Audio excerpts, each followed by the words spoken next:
Agarwood is a fragrant dark resinous wood used in incense, perfume, and small carvings. It is formed in the heartwood of Aquilaria trees when they become infected with a type of mold called Phyllophora parasitica.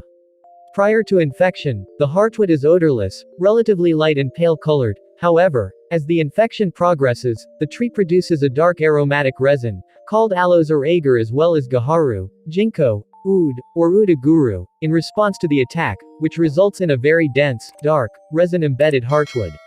The resin-embedded wood is valued in Indian northeastern culture for its distinctive fragrance, and thus is used for incense and perfumes.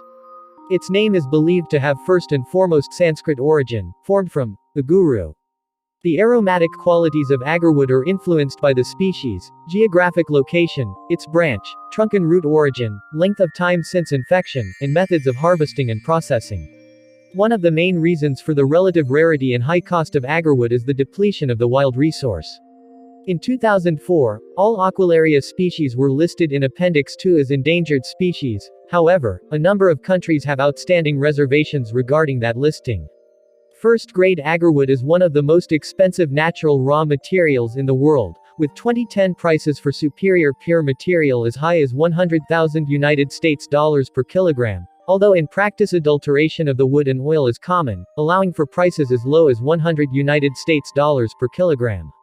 A whole range of qualities and products are on the market, varying in quality with geographical location, botanical species, the age of the specific tree, cultural deposition and the section of the tree where the piece of agarwood stems from.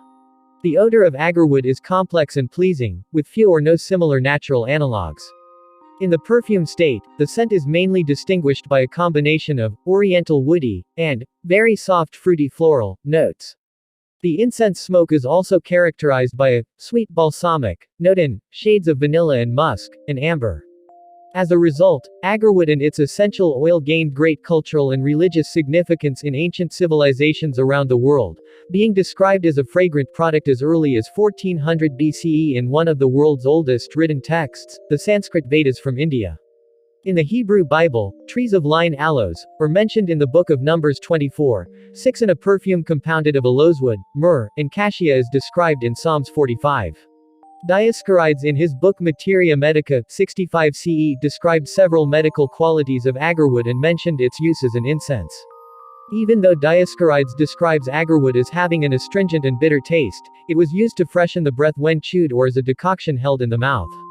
He also writes that a root extract was used to treat stomach complaints and dysentery as well as pains of the lungs and liver.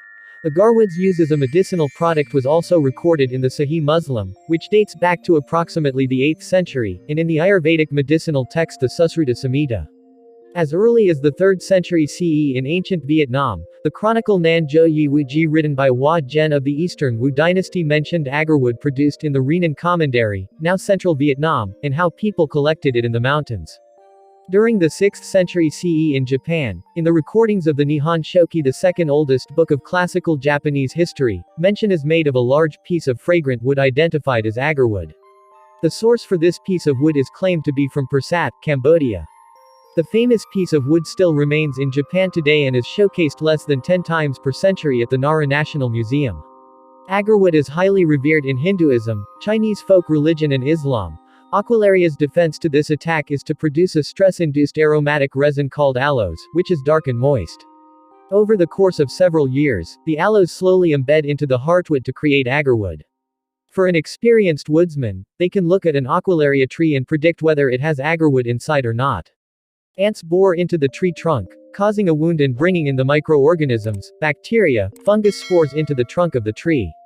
The ant secretes a fluid that damages the tree, and then the tree uses its own sap to cover the wounds, which will turn into agarwood after a long time. Once agarwood is harvested, it needs to be separated from the healthy Aquilaria wood around it. In a painstaking task that often takes hours, resin-infused chips, also known as oud, are carved out by hand. Oud chips are commonly used as incense, particularly in the Middle East, where they're burnt both as tokens of hospitality. The typical aroma of agarwood, there is no other scent equal to it. Then it slowly begins to have a sweet smell. In a closed room it can last up to 3 to 5 hours. Oud is also distilled into an essential oil. And in its purest form, aged oud oil can cost up to $80,000 per liter, earning the nickname amongst traders of liquid gold. As its popularity continues to grow in the West, oud has become a common ingredient in several high-value fragrances, adding a warm, musky aroma. But due to unsustainable production and poaching, all varieties of Aquilaria trees are now classified as critically endangered, with experts estimating the global population has declined by 80% over the last 150 years. Even for those surviving Aquilaria trees, the frequency of natural fungal infection is extremely low. Some estimates say only 2% of wild Aquilaria trees are adequately infected to produce agarwood naturally, meaning the hunt to find natural agarwood is extremely arduous. Starting in 1580 after Nguyen Hoang took control over the central provinces of modern Vietnam, he encouraged trade with other countries, specifically China and Japan. Accounts of international trade in agarwood date back as early as the 13th century, note India being one of the earliest sources of agarwood for foreign markets. The global market for agarwood is estimated to be worth a staggering $32 billion. But where oud was once so common, high demand has not only increased the price, but also the rate of harvesting and artificial production. By the end of 2029, the market is expected to double to $64 billion. If you like this kind of video, don't forget to hit subscribe and tap the bell icon, so you won't miss all of my future videos, only here at Knowledge TV Facts. Thank you.